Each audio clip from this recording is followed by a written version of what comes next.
My mother's in Salt Lake City, sir. I'm a psychiatrist. And of course, after space travel, the professional military psychologist's response to a person having an emotional breakdown and hallucinating, a Jeannie, is to, go home, get some rest. I suggest you go home and get some rest. A lot of it. Walk it off, champ. You'll be all right. It's the 60s, right? I mean, lucky to just give him a bunch of benzos. Electroshock therapy. Thank you, sir. I feel a lot better getting this off my chest. For a while there, I was afraid I was cracking up. Were you? Yes. Goodbye. So while he's fine with just letting him walk out of there, go home to his own devices, after having, what would appear to be a serious psychotic breakdown after space travel. Space madness, as you would say back in the day. Space madness! Tells him to just go home, no problem. Doesn't try to follow up anyway. But he calls the guy whose daughter he's dating to warn him. It's, Get me General Stone. So we follow Tony and his fiance back to his little bachelor pad where he lives alone currently, before he ends up marrying the general's daughter here, who again, full scarf. Darling, how would you like me to fix dinner for you? Also, he's going home alone with the general's daughter. No one thought to tell her that this guy is having a severe emotional, psychotic breakdown.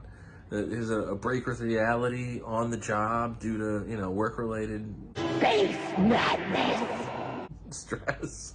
They're like, oh no, just go home alone with my daughter. No problem. Just take, you could have given her a call. They know who she is. It's not even like it's just some girl. It's the general's daughter. The general couldn't call? Dr. Bellows called the general. He's not going to call his daughter and be like, hey, you know what? Maybe give Tony a day. Call him tomorrow. Go get some gabagool then. Oh, that'd be wonderful. Well, that's the least I can do for the conquering hero. You're some hero. I didn't even finish the mission. Well, that really wasn't your fault. Just then his fiance hears the shower running in the other room, and surprise, surprise, guess who it is? Barbara Eden in your shower. Tony? Is there someone in your shower? No, of course not. Wouldn't be taking a shower. And that's, of course, when Tony notices the bottle sitting in his bag. Again, how did he not notice any of this stuff? He's a NASA-trained Air Force pilot. Shouldn't observation be one of the things that you're good at in this position?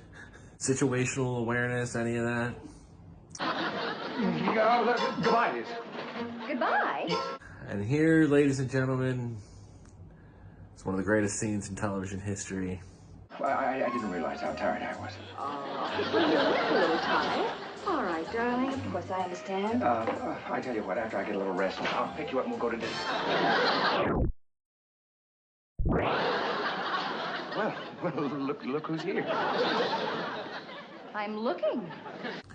Now, somehow, this moment doesn't completely ruin Tony's, engagement forever, which you really would assume would be the result. Just be like, oh, there's a half-naked blonde draped across the door. I'm sorry, but, your sister and cousin doesn't stand like that when she got out the shower and she realizes you're there. I mean, my cousins and sisters don't do that. I don't know about y'all. But that's not how a relative stands when they're, just got out of the shower and realize you just got home. And they don't put your shirt on and stand there with no pants on. Tony, he might not be all that good at noticing what's going on around him, but he can talk his way out of dang near anything, it seems. Melissa, this is Jeannie. Tony? I've always prided myself on being tolerant, but... He's basically just like, I let you get away with a lot here, buddy. It's the 60s. I've seen Mad Men, This is a step too much. She's standing right here in front of me and not even, trying to hide or anything. I think that might be even, the main thing. Jeannie just standing there like, what? Would you explain to me, what is that girl doing here? That's the explanation. She's not here. What?